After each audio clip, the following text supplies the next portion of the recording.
Rich people use creative financing methods and get all the money they need. Poor people try for conventional financing methods and seldom get a dime. If you don't have the capital to start a business or for a new project, you have a few options. Would you like to hear them? Because people say, okay, so number one, don't start that business yet. Do something different. Do something else that doesn't take that kind of capital and start that business when you can. Do you know what I hate? Do you know what I hate? I hate listening to that stupid sob story from half the people I talk to that say, well, I would, but I'm in the middle of getting financing for this business. I go, well, that's interesting. How you doing? Like, well, I'm not making any money right now because I'm getting financing for this new business. Well, how long have you been doing that? About a year and a half. Are you stupid? Are you kidding me? You are putting you and your family at risk and you're eating crumbs because you're waiting for stupid financing? Go get a frickin' job. Do something. Don't wait. Don't what?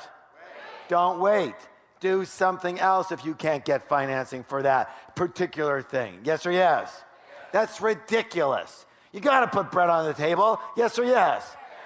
You know what? People who take too long with financing, as in more than a couple of months at the most, they're living in a dream world. They don't want to start the business. They're scared. The rest of it's a bunch of bullshit. Does this make any sense to anybody here? Why would you do that?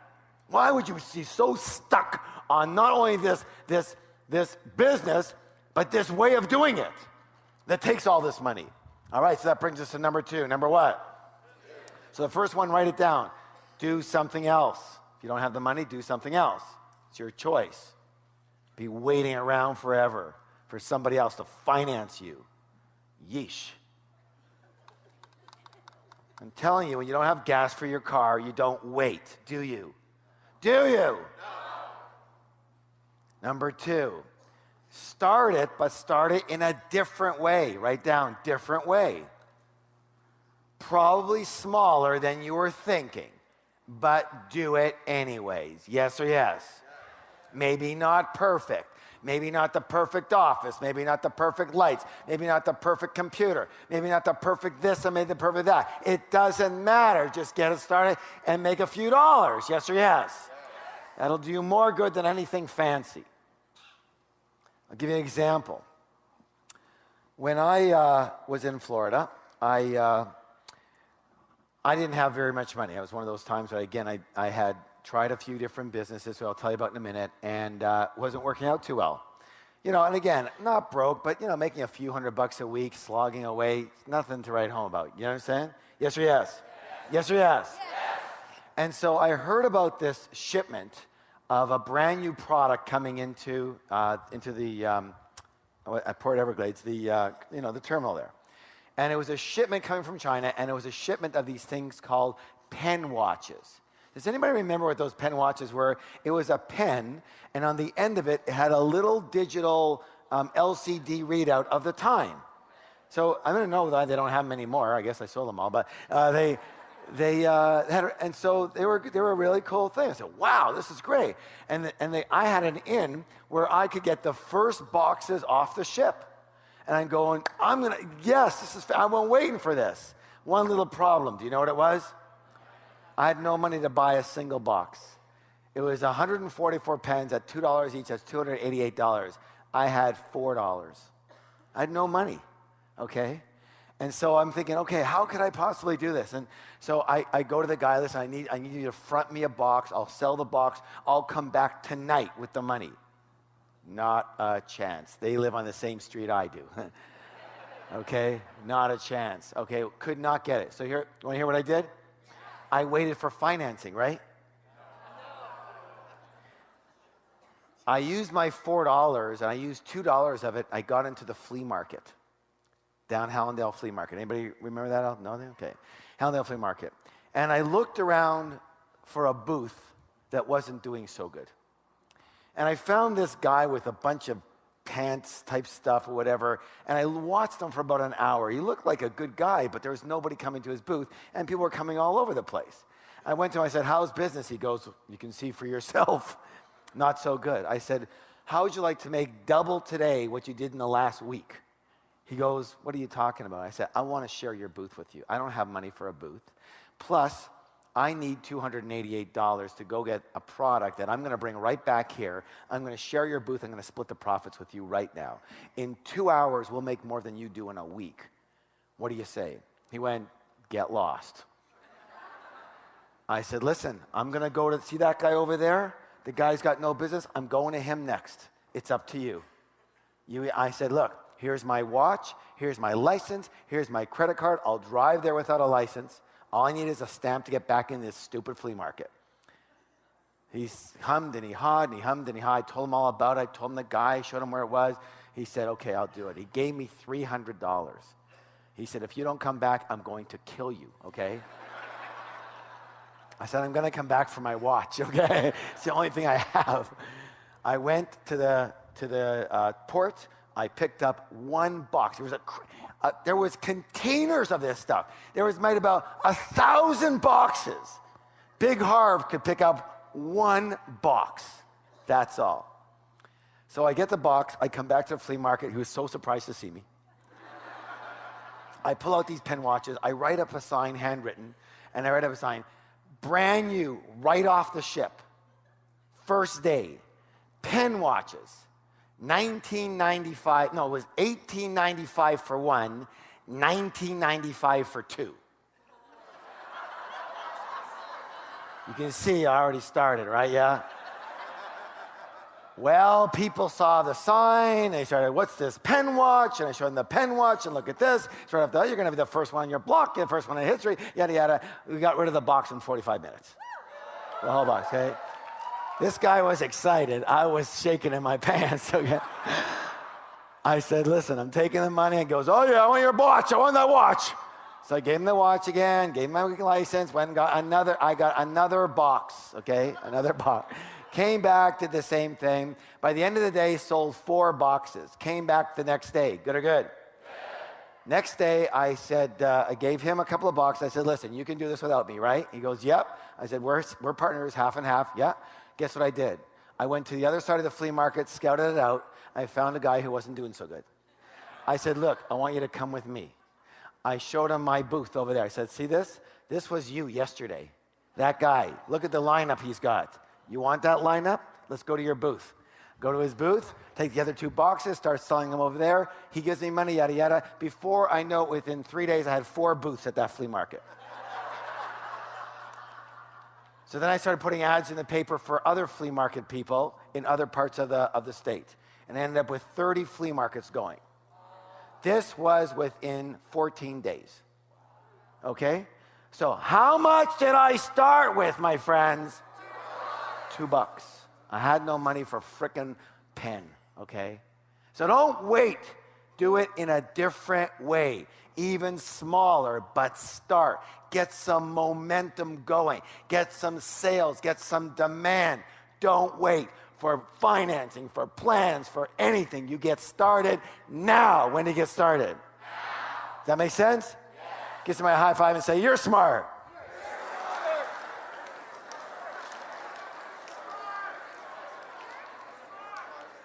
Okay. Number 3 option, go to the bank for financing. Go to the bank or go to private parties for a loan, and then make sure your knees are clean because you're going to be doing a lot of praying, okay? Pray for a while. Number 4, find someone with collateral who will, write this down, co-sign a loan, co-sign a loan. That's why you should always be extra nice to family and friends. Co-signing is not a bad way to go when you don't have money. I had many times that I had to co-sign a loan just to do anything because I didn't have to co-sign. Other people had to co-sign for me at that stage. But I was nice, and I was always honorable, and I always did what I said, and I always paid back, so they always co-signed. Number 5, find a partner. Find a partner who will put up the money while you put up the expertise and the sweat equity if you don't have the money. Find a partner who will put up the money. This is obviously very big in real estate, but it's very big in other businesses too. Find a partner who will put up the money while you do everything else. Yes or yes? I can't hear you. Yes. Thank you. And number 6, go back to the basics of business, which is buying, then selling, and, listen closely, reverse the order. Now, I'm going to share with you my favorite true guerrilla business tactic. Are you ready? Yes. I have never had a problem with cash flow in my business in my life. Why? Because I always do my best to do this. What's the word, please? Pre-sell. And that has a name. And the name that I call it is this. What kind of financing is it, please? One more time, 10 times as loud. Customer financing. So you pre-sell any product before you buy or deliver it. And that's called customer what? Financing. And by the way, this isn't just for initial financing. This is an ongoing guerrilla business rule. All the time. Yes or yes? Let me ask you a question. Why should I pay for a product? You're the one who wants it. You pay for it. What's the big deal if you pay for it a little bit earlier? It's your product. Yes or yes? You know, I learned this in my very early years as a builder with my father. I worked with him. And we spent almost everything to put money for the down payment for the land. And we had no money to build the actual homes. So we went to an artist. Now this is about, let's see here, about over 30 years ago. So now this is done all the time, but 30 years ago, nobody did this. You understand what I'm talking? We did it out of necessity. You know, they say necessity breeds creativity, yes or yes? We had no money other than the money that we put down for the down payment of the land and a few $1,000 extra, and that was it. To build the house is nothing. But we had the land, right? And so what we did is we rented a small trailer. This trailer was the size of from here to the end of the stage and about that. That's it, with a door and a table and a wall. We went to the architect.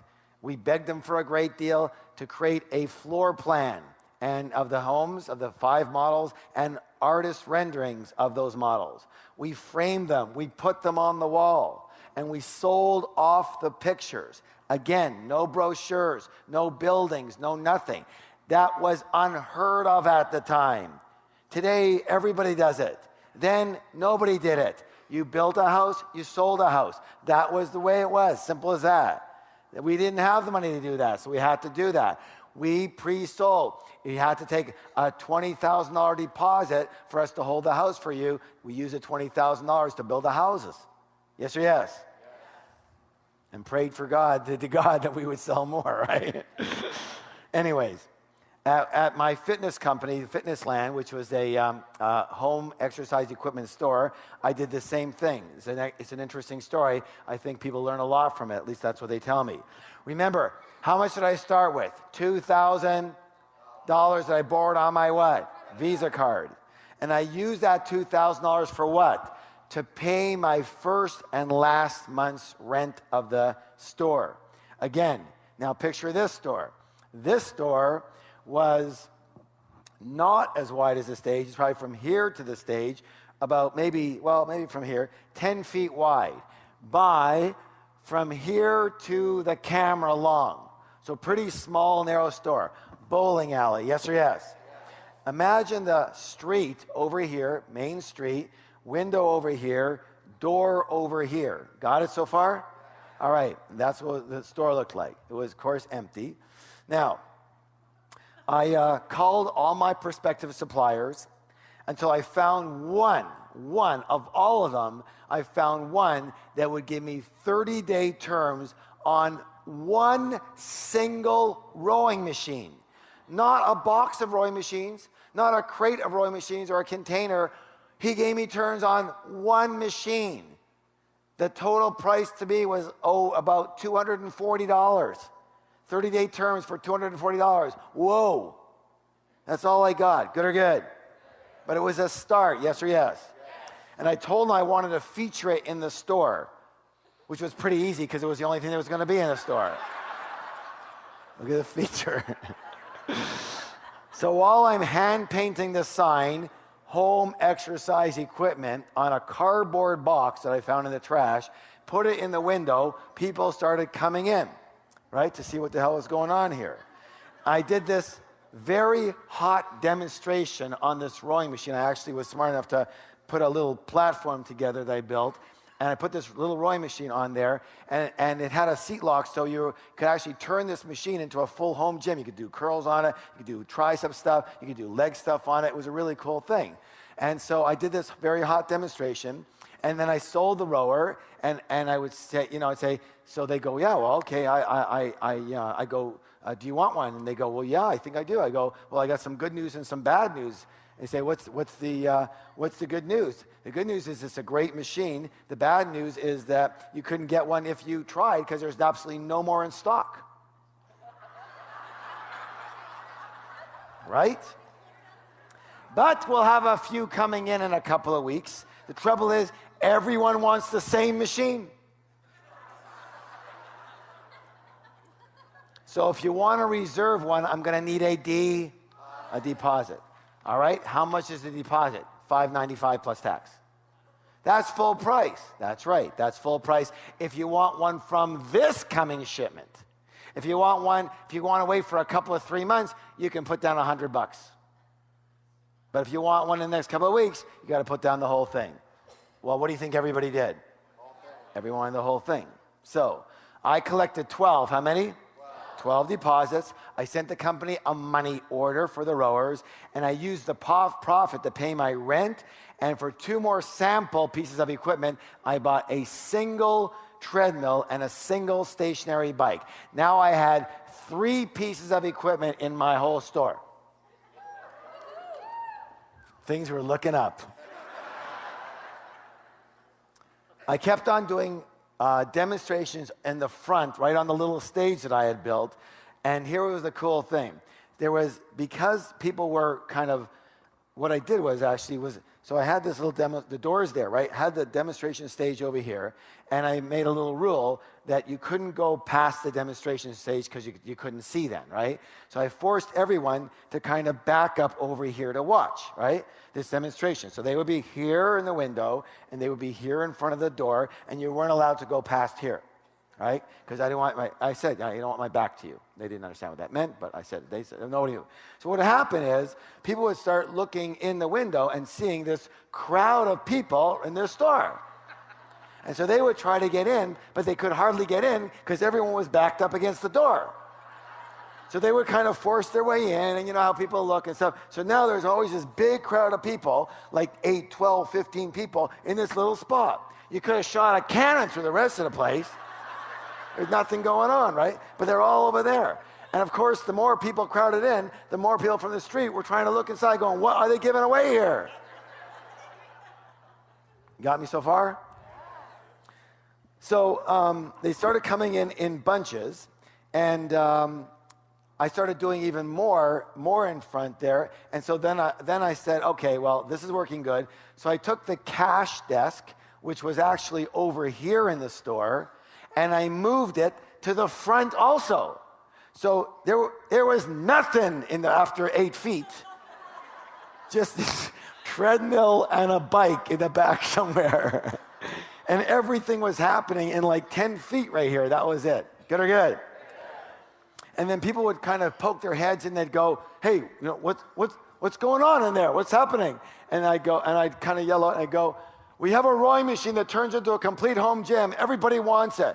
And they go, well, how much is it? I go, and there'd be all these people. I go, it's $5.95. And they go, I'll take one. I'll take 2, one for my brother. Okay, pass me your credit card. And that, so basically it was this $600 item that I was selling like it was 5 cents. Good or good? Now, this was the cool thing here. Eventually I was pre-selling. What's the word?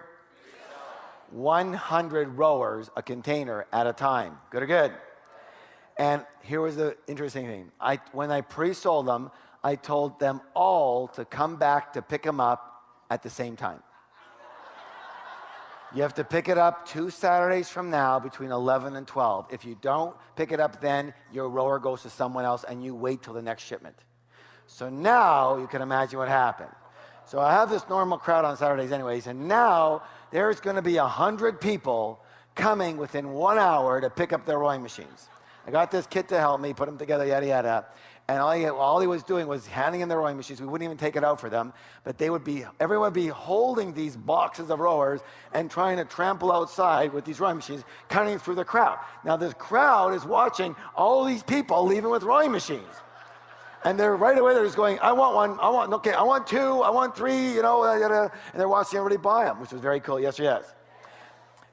The thing that wasn't so cool was that it was, you know, the main street, and, you know, it was kind of the yuppie days in those days, and everybody wanted one of these things. $600 is quite a bit, yes or yes. And so they were a little upscale, so these people, you know, didn't give a hoot. So they would park their BMW or their Mercedes or whatever. They would double park it because there was no parking in front of the street, in front of my store, basically. It would always be taken. So they would just double park to run in to get their rower. So I'd have 5, 6, 7 cars double parked, taking up a full lane of the street. Well, the city didn't like that. So the city knocks on my door and they go, you can't be doing that. I go, I'm not driving a car. I only own the shopkeeper here. I'm a store owner here. You know, talk to them. Says, well, you can't do this. You have to. So they brought in what's those things? Not a warrant. It's a bylaw that the guy got for the next Saturday. He brings it on Thursday. He says, this is a new bylaw in this area. I go, what is it? He goes, in front of your store, you have to have police directing traffic. I said, are you kidding me? He goes, no, it's a new bylaw. I said, where does this extend? He goes, it goes from your corner right here to about 100 yards back. So I was going to argue with him, but then my marketing mind kicked in. I said, I said, how much? He goes, $75 an hour and you need 2. I said, I'll take them. So I did. Best advertising I've ever had in my life, okay? Now I've got a crowded store packed with people coming in like crazy. I got police standing there waving people into the street, away from the street, coming over here, and it's like this. It's like going to a sporting event where, you know, there's a lineup of people waiting to get in, and they're all got their rower and they're putting it in, and I'm just watching this going, this is so fucking cool. Yeah. Good or good, yeah?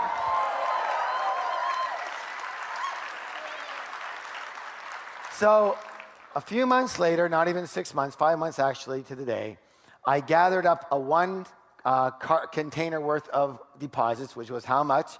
600 times 100 is how much? $60,000. And I called my rowing supplier and I said, I need your help. And he goes, well, you're my favorite person in the whole wide world. What can I do for you? I said, I need 60 days on 1 shipment. He goes, I can't do that. I said, I need 60 days on a shipment. He says, I can't and will not do that. I said, then I'm going to go with another supplier. You've sold more with me than you have in the last 5 years, okay? I'm going to go with another. I need 60 days on 1 shipment. And I have a watch I can send you if you want to hold it. Still have that watch.